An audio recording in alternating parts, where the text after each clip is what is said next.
सब उम्मीद करती हूँ बेटा सभी अच्छे होंगे और अपना ख्याल भी रख रहे होंगे।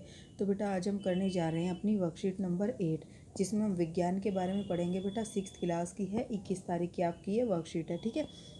जिसमें बेटा आज हम पढ़ेंगे भोजन के घटक, ठीक है।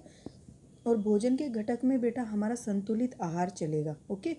अच्छे स्वास्थ्य के विकास और रख रखाव के लिए हमारे आहार में वे सभी पोषक तत्व होने चाहिए जो हमारे शरीर को सही मात्रा में चाहिए, ठीक है। तो बेटा जो हमारे शरीर को जैसे कार्बोहाइड्रेट चाहिए, प्रोटीन चाहिए, वसा चाहिए, विटामिन चाहिए, खनिज लवण चाहिए, ठीक है, रफ़े चाहिए, ये सारी चीज़ें हमारे शरीर को उचित मात्रा में चाहिए। तो ये सही मात्रा में जब हमारे पोषक भोजन के अंदर होगी तभी हमारा स्वास्थ्य क्या रहेगा, अच्छा रहेगा, ठीक है। तो एक का बहुत अधिक या दूसरे का बहुत कम नहीं होना चाहिए। ऐसा नहीं हो बेटा कि तुम बहुत ज़्यादा फैट वाली वसा वाली चीज़ें खा रहे हो कि आपका मोटापा पड़ जाए, या फिर बेटा आप प्रोटीन की बहुत कमी है जिसकी वजह से तुम्हारे क्या हो, हड्डियाँ कमज़ोर रहें, या फिर मतलब कि बाल मतलब बेकार रहें, तो इस तरीके से पूरे शरीर में कमजोरी आ जाए।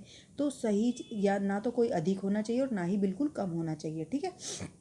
वह आहार जिसमें पर्याप्त मात्रा में वृक्षांश और पानी के साथ सभी पोषक तत्व सही मात्रा में होते हैं वो संतुलित आहार कहलाता है, ठीक है। और जिस भोजन में बेटा ये सारी चीज़ें उचित मात्रा में होती हैं वो क्या कहलाता है, संतुलित आहार कहलाता है, ठीक है। अब बेटा सप्ताह की अवधि में आप जो भी खाते हैं उसका चार्ट तैयार करिए। तो बेटा जैसे आप सोमवार को क्या खाते हो, सुबह शाम को क्या खाते हो, तो आप उसका एक चार्ट बना लो, ठीक है, कि सोमवार है आज और सोमवार को तुमने सुबह क्या खाया, शाम को क्या खाया, मंगलवार को क्या खाया, ठीक है, सुबह शाम, बुधवार को इस तरीके। फिर आपको क्या देखना है बेटा कि आपने कार्बोहाइड्रेट, वसा, विटामिन, प्रोटीन, इन सभी चीज़ों को क्या लिया है तुमने हर रोज़, या फिर एक दिन लिया है सारी चीज़ों को, या धीरे धीरे तुमने पूरे सप्ताह में लिया है, ये आपको नोटिस करना है, ठीक है। बाकी ये क्वेश्चन नहीं है, सिर्फ आपको अपने लिए नोटिस करना है। जांचे कि क्या आपके द्वारा पहले अध्ययन किए गए सभी पोषक तत्व एक या दूसरे खाद्य पदार्थों में एक या एक से अधिक दिन के भीतर खाई जा रहे हैं, मतलब कि पूरे सप्ताह में तुम कुछ चीज़ों को खा रहे हो या फिर नहीं खा पा रहे हो सारी चीज़ों को, ठीक है। तो कुछ पोषक तत्व धोने और पकाने की प्रक्रिया में खो जाते हैं, ठीक है।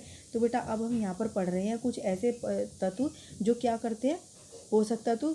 कई बार हम सब्जियां फल फ्रूट अपने धोते हैं काफ़ी ज़्यादा तो उनमें धुल जाते हैं, वो विटामिन वगैरह सब पानी के साथ धुल जाते हैं, ठीक है। कुछ पोषक तत्व धोने और पकाने की प्रक्रिया में खो जाते हैं। चावल और दालों की बार बार धुलाई से उनमें मौजूद कुछ विटामिन और खनिज लवण निकल सकते हैं, ठीक है।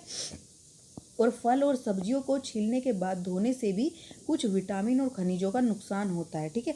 यदि खाना पकाने के दौरान अतिरिक्त पानी का उपयोग किया जाता है तो ये क्या होता है बेटा, और उसको फेंक दिया जाता है तो कई उपयोगी प्रोटीन और खनिज काफ़ी मात्रा में खो जाते हैं। जैसे बेटा तुम चावल धोते हो तो चावल धोने से क्या होता है, और दाल धोने से उनके साथ ही उनके जो प्रोटीन थे, विटामिन थे, कुछ वो निकल जाते हैं, ठीक है, क्योंकि सबसे ज़्यादा बेटा छिलकों के अंदर पाया जाता है ये पोषक तत्व। और जब हम उनको धो देते हैं तो उससे वो निकल जाते हैं। और कुछ बेटा खाना पकाने के दौरान गर्मी से क्या होते हैं, विटामिन सी जैसे पदार्थ नष्ट हो जाते हैं। तो गर्म करने में भी अधिक मतलब कोई भी भोजन को गर्म करते ज़्यादा तो विटामिन सी उसमें से नष्ट हो जाता है, और कुछ बेटा धोने से नष्ट हो जाते हैं। तो इसलिए हमें सब्जियों को उतना ही धोना चाहिए जितना ज़रूरी हो, बार बार नहीं धोना चाहिए वरना वो बेकार हो जाती है।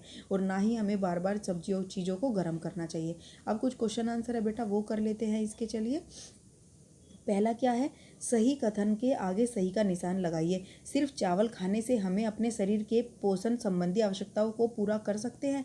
तो चावल खाने से हो सकती है? नहीं बेटा, हम चावल में सिर्फ हमें क्या मिलेगा, कार्बोहाइड्रेट मिलेगा, थोड़ा बहुत और मतलब कि पोषक तत्व तो मिल सकते हैं, लेकिन सभी चीज़ें उचित मात्रा में नहीं मिल पाएंगी, तो इसका आंसर गलत हो जाएगा।